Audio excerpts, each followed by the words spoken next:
আসসালামু আলাইকুম সবাইকে। আশা করি সবাই ভালো আছেন এবং আপনাদেরকে স্বাগত জানাচ্ছি আমাদের নতুন একটি ভিডিওতে। ৩ মাস পর আসলে ব্যাক করলাম বলতে গেলে, কারণ কাজে অনেক ব্যস্ত থাকি, তাই আসলে ঘটনা নিয়ে আসা যায় না বা ঘটনা নিয়ে আসতে পারি না আসলে। সবচাইতে বড় সমস্যাটা হচ্ছে এটাই। যাই হোক, আমি আজকে যে ঘটনাটা বলবো সেটা একটু পরে আপনারা বুঝতে পারবেন, জানতে পারবেন যে আসলে ঘটনাটা কেমন। আমি বলবো না আসলে ঘটনাটা কেমন, বাট আশা করি যে আপনাদের ভিতর ভয়ের জন্ম দিবে এই ঘটনাটা। তাহলে চলুন ঘটনাটা শুরু করা যাক। তো প্রথমে বলে রাখি যে আসলে কেমন লাগে যদি কোনো একটা মেয়ে, স্কুল পড়ুয়া মেয়ে, যদি আপনার সামনে এসে বলে যে আমার অর্ধেক শরীরটা কোথায়, তাহলে আপনি তাকে কি উত্তর দেবেন?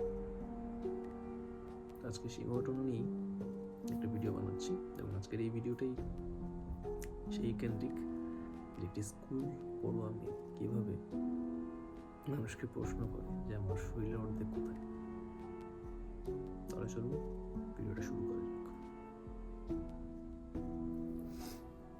অনেক আগের সময়কার 1980-90 সময়কার ঘটনা।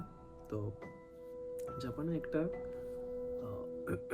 একটা একটা ভালো সময় ছিল 80-90 সময়। সেখানে আসলে যেটা হয় যে স্কুল পড়ুয়া একটি মেয়ে ছিল, তার নাম ছিল তালিসা। আমি জাস্ট একটা ছদ্মনাম ব্যবহার করছি, তালিসা। তালিসা আসলে খুব নম্র, ভদ্র এবং ঠিকঠাক একটি মেয়ে এবং খুবই বলা চলে যে স্বাভাবিক মেয়ে, ভালো একটি মেয়ে। কিন্তু তার একটি সমস্যা আছে কি, যে কোনো মানুষের সাথে সে কখনোই আসলে এমনভাবে মিশতে পারে না, বা কথা কম বলে, বা মানুষের সাথে আসলে এতটা কানেকশন করতে পারে না। এটাই আসলে তার একটা অসুবিধা। এবং তার আসলে সে মানুষ থাকে অনেক সময় অনেক কিছুই, মানুষের অনেক মানুষ সব রকম এরকম সব আমি বলতে চাচ্ছি এটাই যে সব মানুষ একরকম না। কিছু মানুষ খুব চট করেই মানুষের সাথে মিশে যায়, আবার কিছু মানুষ আছে যে মিশতে পারে না। তো তালিসা আসলে এইরকম একটা মেয়ে যে আসলে মানুষের সাথে খুব শর্ট করে মিশতে পারে না। তো সেটার জন্য তাকে আসলে মজা মানুষ মজা নিত এবং সেটা তাকে খুব কষ্ট দিত যে মানুষ আমাকে মজা করে, ঠাট্টা করে, বা বিভিন্ন ধরনের কটূক্তি করে যে মেয়েটা কারোর সাথে কথা বলে না, মিশে না। তাই তো একদিন যেটা হয় যে সেই মেয়েটা আসলে স্কুল থেকে বাসায় ফিরছিল। কিছু বলা চলে যে খারাপ ছেলে পেলে সেখানে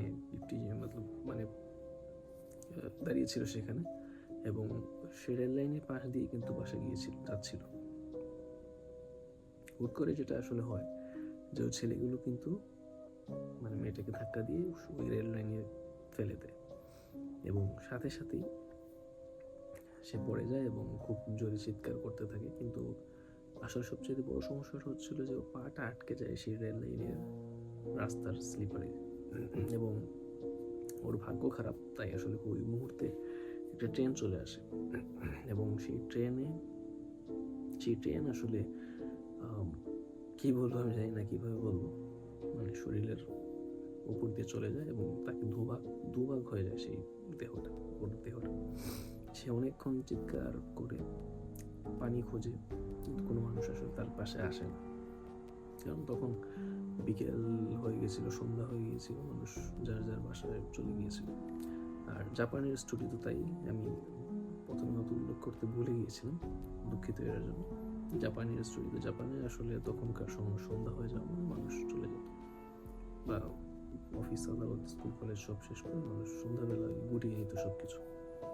তো যেটা হয় যে ওই মেয়েটা ওই ট্রেনের আঘাতে কিন্তু দুভাগ হয়ে যায়, এবং যেটা বললাম আপনাদেরকে, এবং ফাইনালি সে আসলে মারা যায় মেয়েটা। যদি মানুষ পরে দেখতে পায় তাকে হাসপাতালে নিয়ে, কিন্তু আসলে কোনো নিয়ে লাভ হয়নি, অনেক মেয়ে মারা গিয়েছে।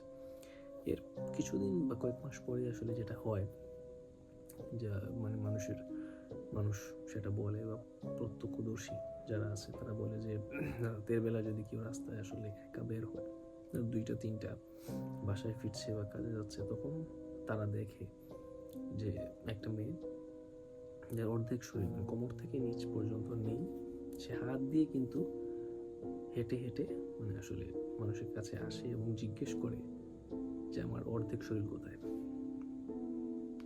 আর তার থেকে বড় বিষয় হচ্ছে সেই যে সাউন্ডটা, মানে হাত দিয়ে যখন সে আসে একটা সাউন্ড হয়, সেটা হচ্ছে টেকে টেকে।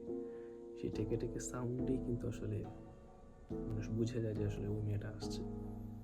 এবং যখন কেউ কোনো কথা বলতে পারে না কারণ ভয়ে, তখন ওই মেয়েটা কিন্তু একজন মানুষকে দুভাগ করে দেয়। তার হাতে কোনো অস্ত্র বা কোনো কিছু থাকে সামথিং, সেটা দিয়ে কিন্তু দুভাগ করে দেয় একটা মানুষকে, যেটা বেশ ভয়ঙ্কর বলা চলে এবং বেশ ভালো রকমের কি বলবো, হ্যাঁ মানে হৃদয় বিদারক একটা ঘটনা। এবং সেই মেয়েটা আসলে প্রতিশোধ নিতে চায় যে ওই ছেলেদেরকে যারা এই ধরনের কাজ করেছিল ওর সাথে। এরকম চলতে থাকে। তারপর 2000-এর পর আসলে অতটা শোনা যায়নি, আস্তে আস্তে স্বাভাবিক হয়ে যায় সব কিছু।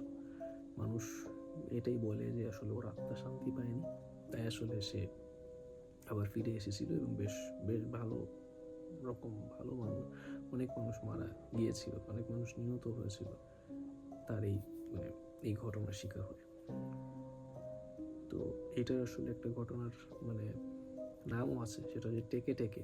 আপনারা যদি থাম্বনেইল দেখে থাকেন তাহলে বুঝতে পারবেন টেকে টেকে এটার আসলে ভিডিওর নাম। টেকে টেকে লিখলেও সার্চ করলেও চলে আসবে, ইউটিউবে, ফেসবুকে, গুগলে, যেখানে আপনার ইচ্ছা টেকে টেকে লিখলেই কিন্তু আসলে চলে আসবে সেই ঘটনাটা। তো এটাই ছিল ঘটনা।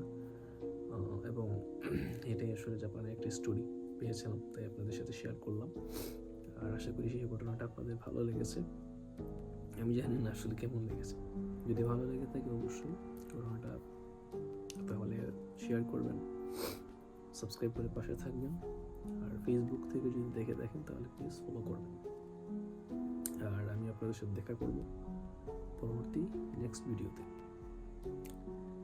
তবে একবার এই কথাটা চিন্তা করে দেখুন যে একটা মানুষের সাথে মজা করতে গিয়ে একটা মানুষকে শেষ করে ফেলা হলো, এবং সেই মানুষটা আবার যখন বা সেই মানুষের আত্মা যখন আবার ফিরে আসে তার বদলা নিতে, এবং সে যখন প্রশ্ন করে যে আমার অর্ধেক শরীর কোথায়, তখন আপনি কি উত্তর দিবেন? সে চিন্তা করতে থাকুন।